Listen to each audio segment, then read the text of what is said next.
Hejo bermimpi dia hidup bahagia bersama Saon, layaknya pasangan suami istri biasa. Bangun tidur bersama, meributkan hal-hal kecil, bercanda dan bergurau bersama-sama. Tapi kenapa hal yang sederhana seperti itu saja sangat sulit mereka berdua dapatkan? Padahal mereka hanya saling mencintai, saling bergantung satu sama lain dan ingin bersama selamanya.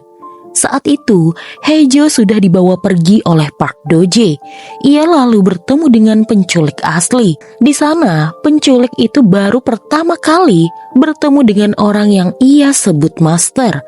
Do-jae adalah orang kepercayaan Baek Saon. Namun entah mengapa, ia malah mengkhianati Baek Saon dan merencanakan untuk mengancam Saon dan juga Hejo. Dialah yang telah memberitahukan lokasi panti jompo ayahnya Hejo. Namun saat itu Do-jae malah memukul penculik itu karena sudah dianggap membohonginya. Apa yang sebenarnya terjadi? Malam sebelum toko pancing kebakaran, Do-jae datang dan mendengar jika penculik itu adalah Baek Saon yang asli. Pak Jong mencegah anak kandung keluarga Baek itu untuk tidak gegabah dan menyerang Saon karena Saon sebenarnya tidak bersalah. Justru kakek dan orang tuanya lah yang sudah membunuh dan membuangnya. Baek Saon hanya penggantinya. Tapi penculik itu berkata justru kesalahan Baek Saon lebih besar karena selama puluhan tahun Saon hidup ia menggunakan namanya. Akhirnya, Park Do-jae mengetahui jika si penculik adalah Baek Saon yang asli. Ia pun merasa dibohongi dan langsung menyerang penculik itu. Namun sayang, Do-jae kalah. Penculik itu membuat Do-jae babak belur. Sementara itu, Saon mendapatkan pesan dari nomor yang tidak dikenal, di mana ia harus datang ke alamat yang sesuai dengan isi pesan tersebut. Tempat itu adalah tempat masa kecil Saon sebelum ia dijemput oleh keluarga Baek. Saon lalu melihat tas hitam di atas perahu. Ia pun bergegas membuka tas tersebut karena takut isinya adalah Hejo. Tapi ternyata isinya adalah Park Do-jae. Beruntung Do-jae masih hidup. Saat Saon menolong Do-jae, penculik itu datang bersama mobil Park Do-jae yang di dalamnya ada Hejo. Saat itu, Hejo pun terbangun dari pingsannya dan kemudian langsung menyerang penculik itu hingga mobilnya menabrak bebatuan. Hejo langsung keluar dan menemui Saon. Setelah mengecek keadaan masing-masing dan baik-baik saja, Saon pun langsung mencengkeram penculik itu dan menanyakan apa yang penculik itu inginkan. Jika identitasnya sebagai Baek Saon, maka Saon rela menyerahkan semuanya karena dari awal ia juga tidak menginginkannya. Penculik itu berkata, jika benar Saon akan menyerahkan semuanya kepadanya, itu berarti Hejo juga akan menjadi miliknya. Penculik itu ingin Hejo menjadi istrinya. Saon dan penculik itu pun berkelahi. Penculik itu mengeluarkan pisaunya dan hampir saja menusukkannya kepada Saon. Do-jae pun datang membantu, namun sayang pisau itu justru mengenai dirinya. Penculik itu pun langsung kabur. Do-jae yang sekarat menyuruh Saon untuk langsung mengejar penculik itu. Tapi Saon lebih memilih untuk menekan lukanya Do-jae. Do-jae meminta maaf karena sudah bersekongkol dengan penculik itu.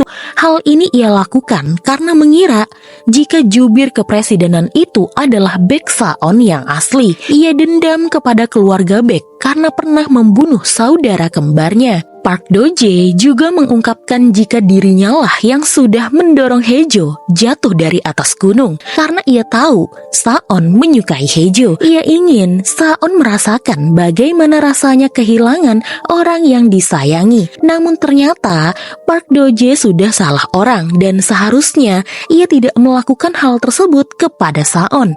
Setelah itu, Park Do-jae pun tidak sadarkan diri. Tidak lama kemudian polisi pun berdatangan. Di tengah hujan, Saon pun berdiri memandangi tempat yang dulu ia tinggali. Apa yang terjadi berawal dari tempat ini. Saon juga menyalahkan dirinya sendiri atas apa yang menimpa Hejo. Jika ia tidak menyerahkan Hejo kepada Park Do-jae, Hejo tidak akan mengalami hal ini. Hejo menyuruh suaminya itu untuk tidak menyalahkan dirinya sendiri. Sementara itu, penculik itu sedang mengobati luka-lukanya.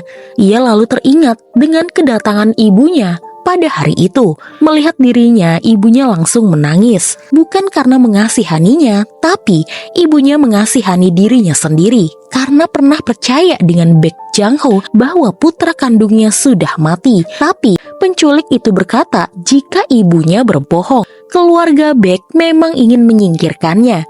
Jika dulu ia kembali ke rumah, pasti dirinya akan dibunuh lagi. Pada saat itu, pengawal pun datang dan hendak menangkap penculik itu dengan menyetrumnya. Alat setrum itu malah mengenai Kyung Jin dan ia pun langsung pingsan. Sementara penculik itu berhasil kabur.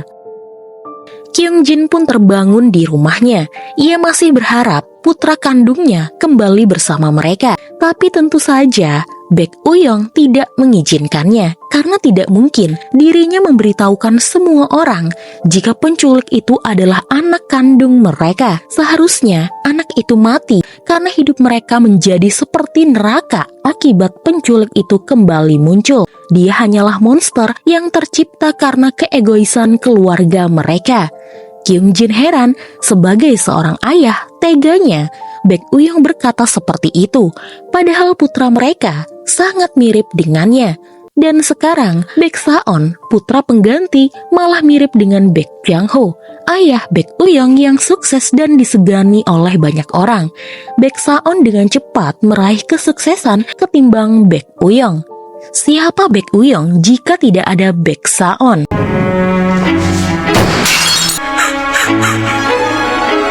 Singkatnya, salah satu komplotan pengancam jubir kepresidenan itu telah ditangkap dan dibawa ke rumah sakit akibat luka serius.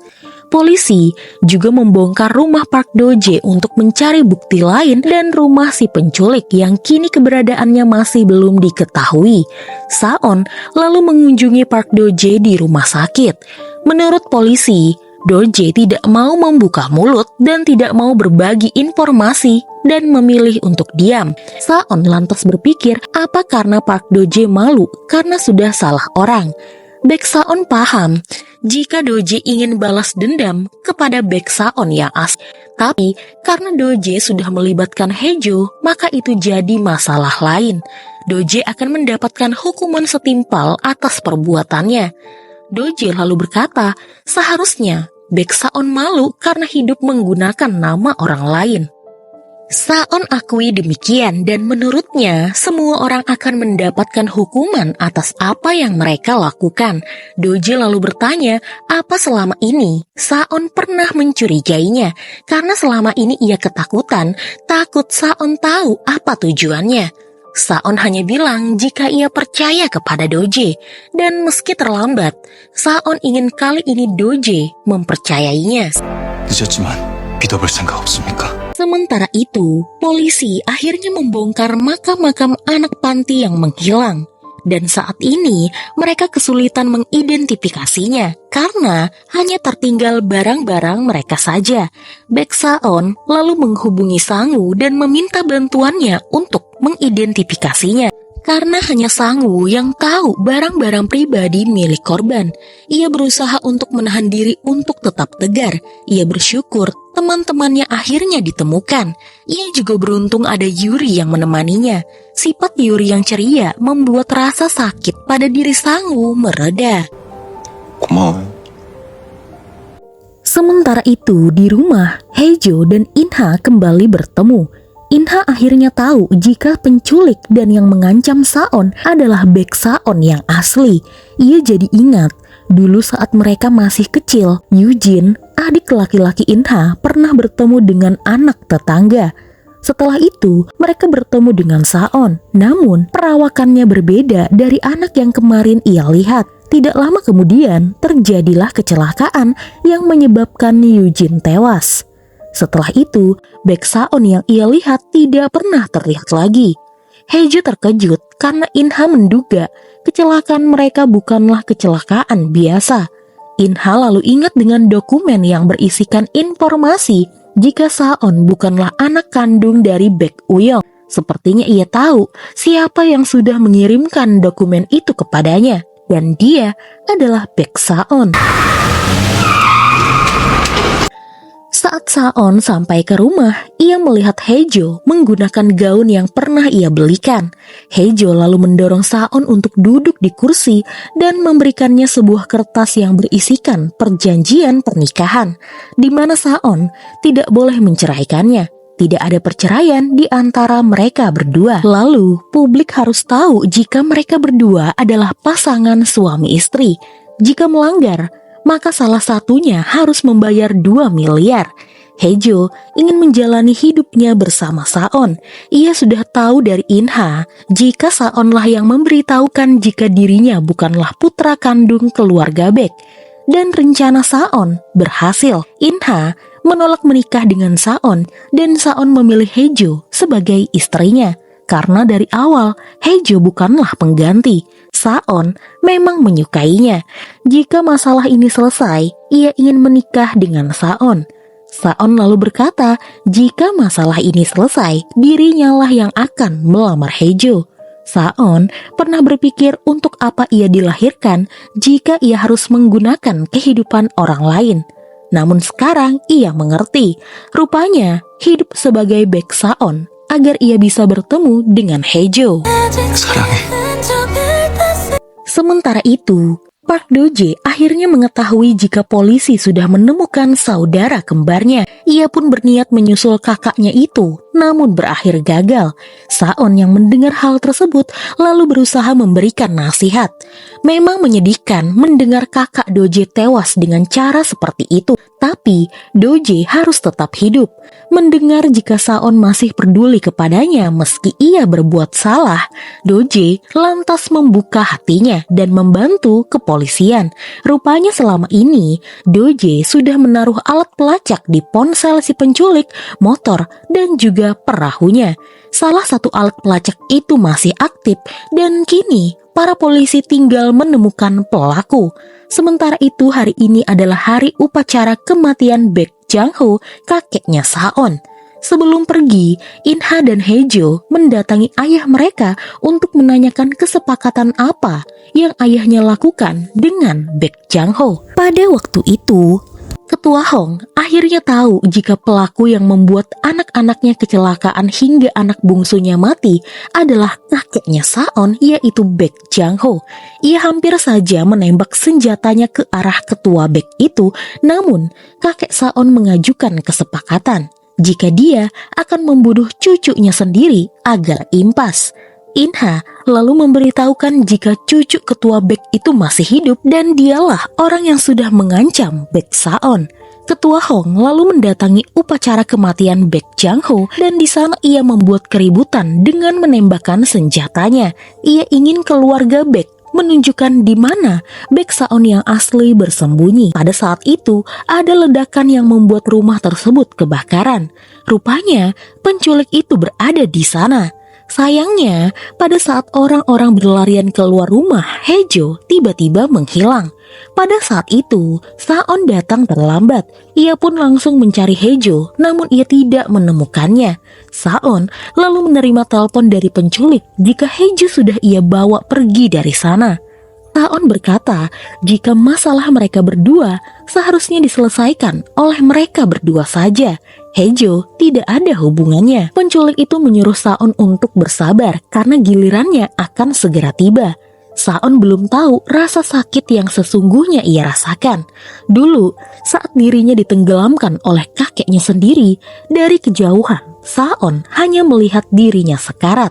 Jadi, dia juga ingin menyaksikan bagaimana Saon meminta pertolongan darinya. Saon lalu berkata kepada Haejo untuk tidak khawatir. Namun rupanya, Haejo menyuruh Saon untuk tidak menyusulnya, karena ia pernah bilang jika dirinya akan melindungi Saon. Haejo hanya ingin Saon tahu satu hal, dirinya sangat mencintai Baek Saon. Lalu Haejo berkata kepada penculik itu jika dirinya akan segera mengakhirinya. Haejo akan pastikan penculik itu tidak membuat Saon menderita lagi. Lalu Haejo langsung membanting setir mobil itu ke jurang dan mereka pun jatuh ke sungai. 희주야! mobil Hejo jatuh di kedalaman 20 meter. Bisa dilihat mobil Hejo rusak parah, namun baik itu si penculik maupun Hejo tidak ditemukan. Saon lalu mengadakan konferensi pers. Sebelumnya ia meminta maaf kepada semua media karena ia sudah berbohong. Ada satu hal yang belum ia ungkap. Selama ini, dirinya bukanlah cucu dari Baek Jang-ho, mantan presiden. Ia bukanlah putra kandung calon presiden Baek Uyong, dan dia juga bukan Baek Saon. Dia adalah seorang suami yang kini istrinya diculik oleh pelaku yang sudah mengancamnya itu. Untuk pertama kalinya, Saon memperlihatkan wajah istrinya, yaitu Hong Hae-jo, dan memperkenalkannya kepada semua orang jika Hae-jo adalah istri yang ia nikahi 3 tahun yang lalu. Sekarang, Hae-jo bekerja di kantor jubir kepresidenan. Hal ini pun mengejutkan semua orang. Sambil menahan tangisnya, Saon ingin semua orang membantunya untuk menemukan Hae-jo. Ia menyebutkan ciri-ciri istrinya itu dan berharap mereka bisa menemukan Hae-jo karena banyak hal yang belum ia lakukan untuk istrinya. Saon belum pernah sekalipun membahagiakan Hae-jo. 다음이 없을 줄 알았더니 그냥 다 해줄 걸 그랬습니다. 우리의 결말이 슬프지 않았으면 좋겠어. 이 순간을